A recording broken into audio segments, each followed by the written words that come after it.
Hello and welcome back to instant Seekh. मेरा नाम है प्रीति वैष्णव और आज हम करने वाले हैं टीचिंग एप्टीट्यूड के PYQ questions, okay, which are very very important. तो टेलीग्राम चैनल आप जरूर से ज्वाइन कर लीजिए, वहां आपको ये सारे क्लासेस की पीडीएफ एंड टेस्ट सीरीज वहां पे आपको मिल जाएगी। आज हम अलग अलग शिफ्ट के कुछ क्वेश्चंस करने वाले हैं। तो ये आपका जो क्वेश्चंस इस सेट में है, दोज आर फ्रॉम योर 21 अगस्त 2024 शिफ्ट 1 के जो इलेक्ट्रॉनिक साइंस में जो आपके क्वेश्चन आए थे वो वाले, ओके। वैसे 21 अगस्त 2024 में जितने भी शिफ्ट 1 के पेपर हुए थे उसमें सारे में पेपर 1 आपका यही वाला था, ओके। सो लेट अस सी फर्स्ट क्वेश्चन आपको क्या बोल रहा है यहाँ पे। इफ यू वांट तो आप इस पर्टिकुलर शिफ्ट का पेपर उठा के from your side also you can cross check, okay. And ये आपको क्वेश्चन आईडी आपको हर क्वेश्चन के साथ यहाँ पे दी गई है, so that you can also cross check from your side or verify from your side, okay। so let us go and see that क्या इसमें क्वेश्चंस आए थे। बहुत ही इजी आया था टीचिंग एप्टीट्यूड की अगर हम बात करें तो, okay। so if we see first question is the number of digits an individual can report back without error in a single presentation represents, okay। तो क्या कह रहा है कि कोई भी individual, okay, number of digits, बहुत सारे नंबर ऑफ डिजिट्स एक साथ वो बोल ले in a single presentation, okay, without any mistake.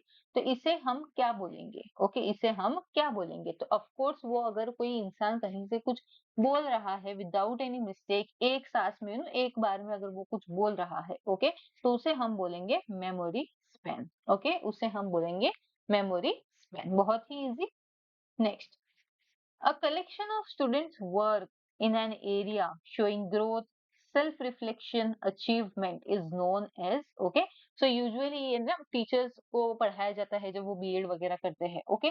So as a teacher आपको एक चीज मेंटेन करनी होती है, ये पेरेंट्स भी कर सकते हैं, टीचर्स भी कर सकते हैं, ओके। उसमें स्टूडेंट्स की ग्रोथ दिखाने के लिए स्टूडेंट्स का सेल्फ रिफ्लेक्शन, उसका अचीवमेंट्स, ओके। सो इसको क्या बोलते हैं, तो इसको बोला जाता है पोर्टफोलियो। हम बोलते हैं ना कि ये पोर्टफोलियो मेंटेन करना है। मेंटेन करना है मतलब क्या, उसमें आप चीजें ऐड करते जाओगे ताकि एक जगह हम स्टूडेंट के वर्क को रख सके कि हाँ इसका ये इस टाइम पे ये प्रोग्रेस हुआ, ओके। सो ये इसको हम बोलते हैं पोर्टफोलियो। नेक्स्ट, मैच करना है आपको, ओके। एक तरफ आपके कुछ टर्म्स दिए हुए हैं, दूसरी तरफ आपको मीनिंग्स दिए हुए हैं, ओके। तो आप इसमें स्मार्टली क्या कर सकते हो कि इस तरफ वाला पढ़ के ये देखना कि इसमें कौन सा है, इससे अच्छा आप पहले मीनिंग पढ़ो, okay, and then go to terms. ये आपको ज्यादा इजीली समझ में आएगा, ओके। सो एक देखते हैं यहाँ पे, a tendency to hold on a belief in the face of contradictory evidence, okay। a tendency to hold on a belief in the face of contradictory evidence, okay। तो इसका आप अभी यहाँ पे देखो कुछ समझ में आ रहा है, decision making, confirmation bias, belief Perseverance या ओवर कॉन्फिडेंस बायस, ओके। तो फिलहाल कुछ हमें समझ में नहीं आ रहा है, इसको थोड़ा सा साइड में रखते हैं, okay. Next, the tendency to have more confidence in judgment and decision than we should based on probability, okay. के एक जरूरत से ज्यादा किसी चीज पे है ना कॉन्फिडेंस होना, तो उसको आप क्या बोलोगे। तो ऑफ कोर्स यहाँ पे आपका आंसर क्या हो जाएगा, सेकंड का हमें समझ में आ रहा है कि डी हो जाएगा, है ना। सेकंड का, सेकंड के लिए जरूरत से ज्यादा बिलीफ यानी कि over confidence, okay, more confidence की बात हो रही है, ओके। सो डी का होना चाहिए टू। अब देखो डी का टू, डी का टू आपको एक ही ऑप्शन में है, that is option number 3, and आप आपके आंसर पे आ गए, okay.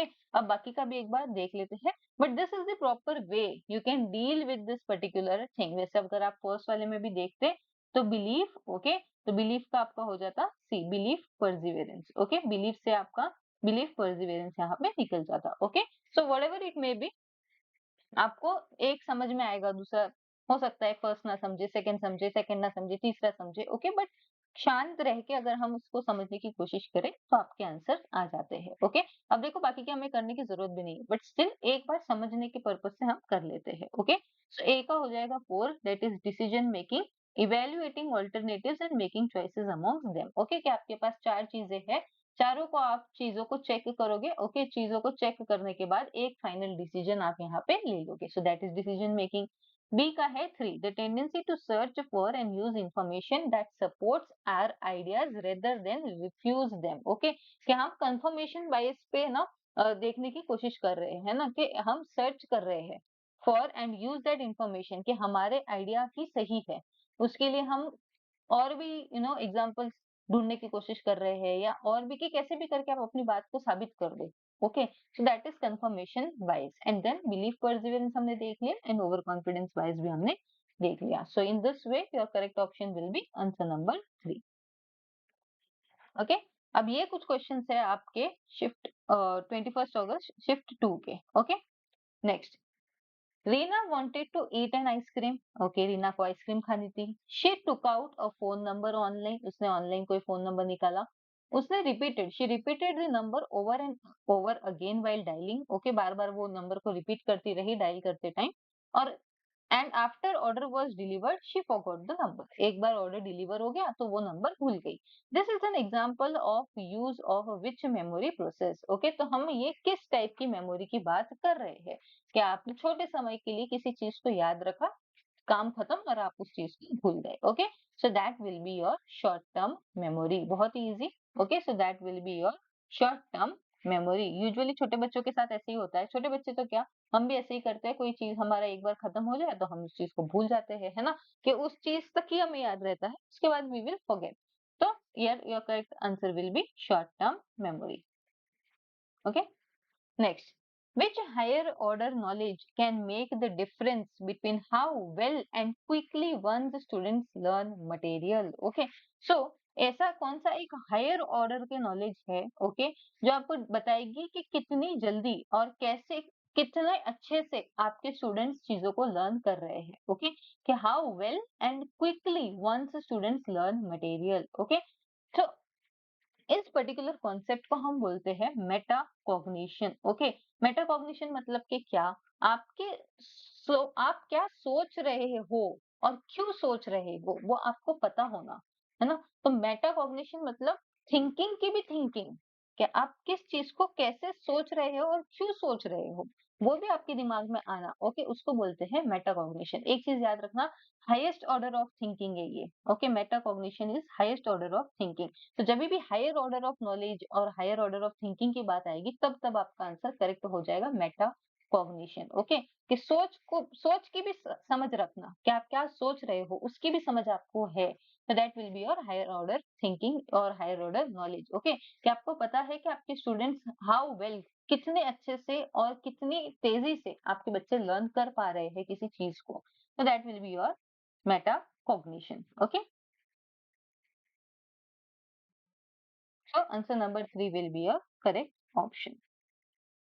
Next, coming to, in which type of assessment do students measure their own progress against their previous performance rather than or against external criteria or peers? Okay, तो ऐसा कौन सा assessment है जहाँ पे एक स्टूडेंट खुद के ही पहले के प्रोग्रेस से अपनी आज की प्रोग्रेस की तुलना करता है। ओके, कि उसके पहले, लेट सपोज उसको 50 मार्क्स आए थे पहले, ओके, और अभी भी उसको अगर 50 आए हैं, या लेट सपोज 60 आए हैं, ओके, तो अपने ही काम के, प्रीवियस काम के इसमें अपने आप को तुलना करना। ओके, तो इसको आप क्या बोलोगे, तो इसको आप बोलोगे इप्सेटिव असेसमेंट। ओके, या आइप्सेटिव असेसमेंट। ओके, अब ये क्या होता है, जहां पे आप अपने ही प्रोग्रेस को अपने ही क्राइटेरिया के हिसाब से मेजर करते हो, अपने ही प्रीवियस एग्जाम के अकॉर्डिंग आप मेजर करते हो। लेट सपोज अभी आपका एग्जाम आने वाला है, आपने एक पहले मॉक टेस्ट लगाया होगा, आपको कुछ मार्क्स उसमें आए होंगे, एंड अभी आपने एक मॉक टेस्ट लगाया होगा तो उसमें आपको कुछ एक मार्क्स आए होंगे। तो दोनों भी मॉक टेस्ट है, तो आपकी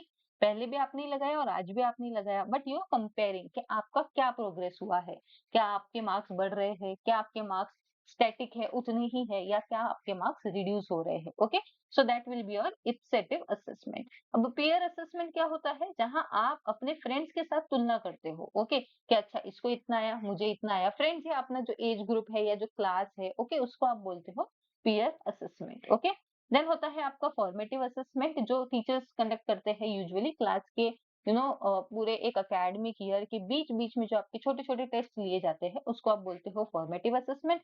और एक लास्ट में आपका रिजल्ट निकलता है कंबाइन होके, जो ये डिसाइड करता है कि क्या आप एक क्लास पास हुए हो या नहीं। सो that will be a summative assessment, जो लास्ट में करवाया जाता है। ओके, तो ये होते हैं आपके types of assessment. Option number 2 is correct. Next अभी ये आपके कुछ क्वेश्चन है 22 अगस्त शिफ्ट 1 के। ओके, हाँ, कोट दिया है और आपको बताना है कि ये कोट किसका है। ओके, बहुत ही फैक्चुअल है, यहाँ पे ज्यादा टेंशन लेने की बात नहीं है। If you know you know, if you don't know it's okay. Okay, so I never teach my pupils, I only attempt to provide the conditions in which they can learn. Okay, ये किसने बोला है? Okay, कि मैं अपने बच्चों को सिखाता नहीं हूँ, मीन्स अपने स्टूडेंट्स को सिखाता नहीं हूँ, मैं उनको खाली ऐसे यू नो कंडीशन देने की कोशिश करता हूँ जहां वो खुद से सीख सके। ओके, तो ये कोट है by Albert Einstein. Okay, Albert Einstein, सिर्फ याद रखो, हो सकता है ये वापस किसी सेट में रिपीट हो जाए। Okay, correct option will be option number 2। Now, in the context of learning, which of the following does not represent self concept? Okay, जब लर्निंग की बात होती है तो इसमें से कौन सा है जो सेल्फ कॉन्सेप्ट को नहीं दर्शाता है? ओके, सेल्फ कॉन्सेप्ट नहीं है, वो आपको बताना है। Okay, so it is what an individual feels about others. Okay, खत्म हो गया, यहीं पे आपका क्वेश्चन खत्म हो गया। ओके, अदर्स की बात आ रही है, सेल्फ की तो बात ही नहीं हो रही है। ओके, तो लॉजिकली तो यही आपका आंसर हो गया। बट एक बार देख लेते हैं बाकी का भी क्या बोल रहा है। It is what an individual feels how others think और परसीव ऑफ हिम और हर, कि मेरे बारे में दूसरे क्या सोच रहे हैं। ओके, ये भी तो सेल्फ कॉन्सेप्ट का एक पार्ट है। ओके, दूसरे सोच रहे हैं बट है तो सेल्फ कॉन्सेप्ट की बात। Okay, it is an awareness of an individual about his और हर स्ट्रेंथ, मुझे अपनी ही स्ट्रेंथ के बारे में पता होना, ये भी सेल्फ कॉन्सेप्ट में आएगा। And it is an awareness of the individual about his और हर वीकनेसेस, मुझे अपने वीकनेसेस के बारे में भी पता होना, ये भी सेल्फ कॉन्सेप्ट के अंदर आएगा। तो हम दूसरों के बारे में क्या सोचते हैं, ओके, कि हम दूसरों के बारे में क्या सोचते हैं, वो सेल्फ कॉन्सेप्ट में नहीं आएगा, लेकिन दूसरे हमारे बारे में क्या सोच रहे हैं वो सेल्फ कॉन्सेप्ट में आएगा। So option number 1 will be a correct option. Next, which of the following correctly represent teaching characteristics of teaching? Okay, so teaching की characteristics इसमें से क्या क्या है? तो A, to provide guidance and training to the students। okay, सही बात है। okay, तो जहां जहां A नहीं है वो कट जाएगा। okay, A नहीं है वो कट जाएगा। okay, then interaction between authorities, अभी टीचिंग का और अथॉरिटीज के इंटरेक्शन से कोई लेना देना नहीं है। ओके, अब जैसे प्रिंसिपल और टीचर बात कर रहे हैं तो वो कैरेक्टरिस्टिक्स थोड़ी ना है टीचिंग की, वो एक प्रोसेस हो सकता है कि क्या देना है क्या नहीं देना है, that is a different thing, but वो एक मेन कोर कैरेक्टरिस्टिक्स नहीं है टीचिंग का। ओके, सो इंटरेक्शन बिटवीन अथॉरिटीज ये नहीं आएगा, सो बी जहां है वो कट हो जाएगा आपका। Okay, to provide formal and informal education, yes, दोनों ही टाइप के एजुकेशन आपको देने हैं। ओके, तो जहां सी है वो आपका आंसर हो जाएगा। So A, C and D will be your correct option. ऐसे आपको एलिमिनेशन आना चाहिए। ओके, नाउ एक बार देख लेते हैं डी और ई बी क्या बोल रहे हैं।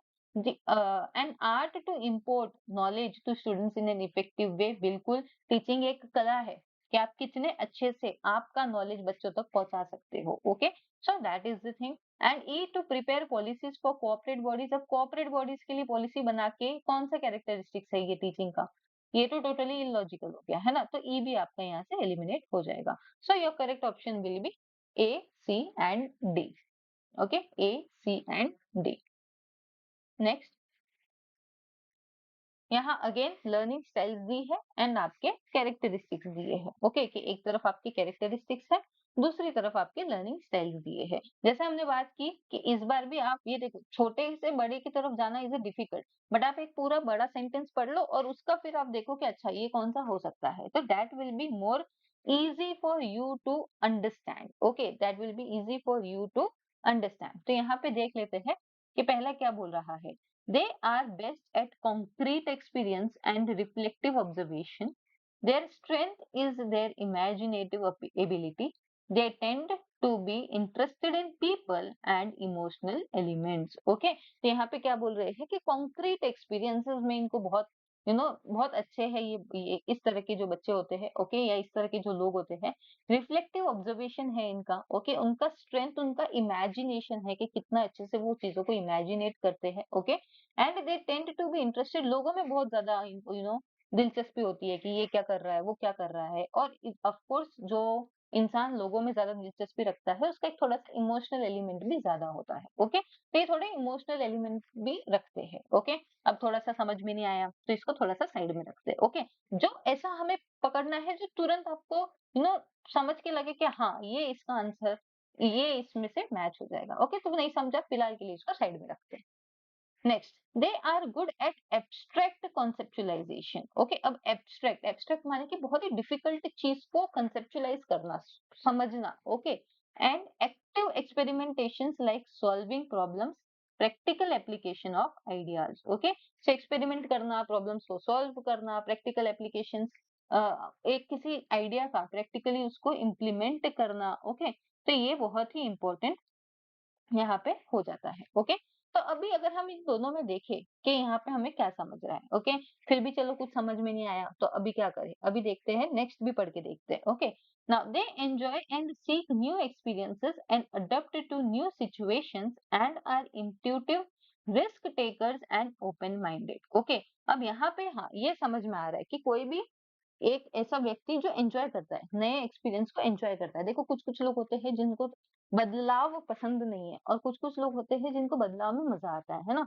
सो they seek new experiences, adopt to new situation and are intuitive, risk takers and open minded. Okay, तो इससे हमें ये समझ में आ रहा है कि ये लोग होते हैं अकोमोडेटर, कि किसी भी चीज में, कैसे भी सिचुएशन में ढल जाते हैं, है ना। उसको हम बोलते हैं अकोमोडेट करना, कि आपको एक परिस्थिति दी गई और आप उस परिस्थिति में ढल गए। ओके, तो इसको हम बोलते हैं अकोमोडेट करना। हाँ, ये समझ में आया। ओके, तो ये आपका डी का हो जाएगा 3। अभी ऑप्शंस पे आओ, डी में 3 एक ही ऑप्शन में है, दैट इज ऑप्शन नंबर 3। तो इसी से अभी आप बाकी का मैच करके देख लो, आपको समझ में आ जाएगा कि राइट है या नहीं। ए का बोल रहा है 2। ओके, ए का है 2, that is conversion. They are good at abstract conceptualisation and active experimentation like solving problems, practical application of ideas. उनको अलग अलग आइडियाज एक जगह लाके इकट्ठा करना अच्छा लगता है। ओके, सो कन्वर्ज करना किसी भी चीज को। ओके, एक होता है कन्वर्जन, एक होता है डाइवर्जन। ओके, सो कन्वर्ज करना ऐसे लोग जो प्रैक्टिकली अप्लाई करते हैं किसी आइडिया को। नेक्स्ट है बी का 1। Okay, that is diversion. Okay, so ये लोग क्या करते हैं, इनकी इमेजिनेटिव एबिलिटीज है। ओके, बहुत ही डाइवर्स है, बहुत ही बाहर जाके एक्सप्लोर, लोगों में इंटरेस्टेड है, इमेजिनेशन इनका अच्छा है, बहुत ही रिफ्लेक्टिव ऑब्जर्वेशन है। ओके, सो ये लोग अपनी एनर्जीज को डाइवर्ट करते हैं। एंड लास्ट है assimilator, that is ability to create theoretical models, possesses sound logic, inductive reasoning, analytic, less interested in people। Okay, ये लोग अपने आप में ही खुश होते हैं, इनको लोगों से कोई मतलब नहीं है, तो ये लोग हो जाएंगे आपके असिमिलेटर। ओके, सो सी का हो जाएगा 4th। So your correct option will be option number 3। Okay, so I hope आपको समझ में आ रहा है कि आप एलिमिनेशन कैसे कर पाओगे, है ना। हर चीज आपको आई ये जरूरी नहीं है, आपको किसी किसी जगह एलिमिनेशन भी अपनाना पड़ेगा। अगेन कोट एंड किसने दिया है, so education is the manifestation of perfection already in men is a statement by whom। Okay, so ये किसने दिया है, सो ये स्टेटमेंट आपके दिए हैं Rabindranath Swami Vivekananda. Okay, sorry sir, Swami Vivekananda ने ये आपका कोट दिया है, that is education is the manifestation of perfection already in men। Okay, sir option number next, ये आपके 22 अगस्त शिफ्ट 2 का पेपर है। ओके, नाउ अगेन एक तरफ आपके रिसोर्सेज दिए हुए हैं और दूसरी तरफ आपके डिस्क्रिप्शन दिए हुए हैं। ओके, एक तरफ रिसोर्सेज है और एक तरफ डिस्क्रिप्शन है। ओके, सो यहाँ पे आपको अगेन देखना है कि किसका क्या मैच, सही मैच हो। ओके, तो एक एक बार इसको पढ़ लेते हैं। Resources which are not easily bought, measured or adjusted, example instructional approach and teaching philosophies. Okay, तो कोई भी ऐसे रिसोर्स जो आप इजीली खरीद नहीं सकते, जैसे कि किसी की भी फिलोसॉफी, टीचिंग फिलोसफीज आप खरीद सकते हो क्या, नहीं। किसी का इंस्ट्रक्शनल अप्रोच आप खरीद सकते हो क्या, नहीं। ओके, सो कोई भी ऐसी चीज ना which is very difficult to understand या टू बाय या टू मेजर, तो ये बहुत ही डिफिकल्ट चीजें जो होती है उसको हम बोलते हैं एब्स्ट्रैक्ट। कि यार क्या एब्स्ट्रैक्ट है, ये एब्स्ट्रैक्ट है माने कि बहुत ही डिफिकल्ट है टू अंडरस्टैंड। ओके, सो यहाँ पे आपका हो जाएगा एब्स्ट्रैक्ट, अगर आप इसमें देखो तो एब्स्ट्रैक्ट रिसोर्सेज डी का 1। ओके, अब डी का 1 दो जगह है, यहाँ पे भी है और यहाँ पे भी है। ओके, तो एक से तो नहीं निकलेगा, बट हाँ हम दो एलिमिनेशन तक पहुंच गए। ओके, दो हमारे पास आ गया। नेक्स्ट देख लेते हैं कि resources difficult to discern and major and often embedded via web or relationship and practices, decision making, teacher accountability etc। Okay, तो इसमें आपका क्या हो जाएगा। ओके, सो दिस ये आपका यहाँ पे सी का 2 दिया है। ओके, दोनों भी ऑप्शन में सी का 2 दिया है। सी का two, okay, that is complex resources, okay. So ऐसा कोई भी चीज जो डिस्कन है, मेजर है, वेब के थ्रू उसका रिलेशनशिप्स है, ओके, तो that will be your complex resources, okay. अब आते हैं नेक्स्ट कि physical object and can be directly brought, adjusted and measured, example text book, black board and chalk. अब यहाँ पे देखो, यहाँ पे हमने फर्स्ट क्या देखा कि इजीली बॉट नहीं है, इजीली बॉट नहीं है, इजीली मेजर नहीं कर सकते, इजीली खरीद नहीं सकते। यहाँ पे क्या बोल रहा है, which can be directly bought, okay, आप एकदम सिंपली उसको ले सकते हो, एडजस्ट कर सकते हो, मेजर कर सकते हो। तो ये जितना एब्स्ट्रैक्ट है ना, ये उतना ही इजी है, यानी कि सिंपल है, ओके। तो ये हो जाएगा आपका सिंपल रिसोर्स। ए का हो गया 3, ओके, ए का हो गया 3 एंड बी का हो गया 4। कंपाउंड रिसोर्सेस, कंपाउंड माने कि यूज ऑफ टू और more resources, okay, such as class, size reduction and use of technology, okay. So इस तरीके से आप अपने कोड्स पे या आंसर्स पे आ सकते हो। So your answer will be option number 4। Next, what cannot be held as the current motive of question answer, correct motive of question answer technique in teaching, okay। कि इसमें से क्या ऐसा है जो आप क्वेश्चन आंसर के टेक्निक का करेक्ट मोटिव नहीं है, ओके, करेक्ट मोटिव नहीं है कि आप क्वेश्चन आंसर कर रहे हो तो उसका करेक्ट मोटिव क्या नहीं है। टू टेस्ट दी नॉलेज, बिल्कुल क्वेश्चन और आंसर के थ्रू टेस्ट तो होगी knowledge, okay. To locate the difficulty, ये जानना कि पढ़ने में कहाँ डिफिकल्टी आ रही है, ये भी सही है। To intimidate and hamper self confidence, okay, कि उसको जानबूझ के इतने डिफिकल्ट क्वेश्चन पूछना है कि उसका सेल्फ कॉन्फिडेंस खराब हो जाए, नहीं, ये गलत है ना।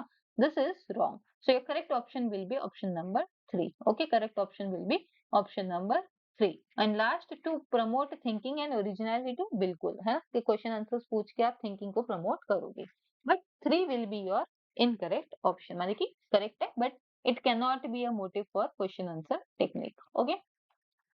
नेक्स्ट, द एक्रोनिम स्वयं रिप्रेजेंट, स्वयं का फुल फॉर्म क्या है, ये तो अभी बच्चे बच्चे को भी पता है, ओके, बहुत बार ये एग्जाम में आ चुका है, बहुत बार ये क्वेश्चन रिपीट भी हो चुका है, ओके।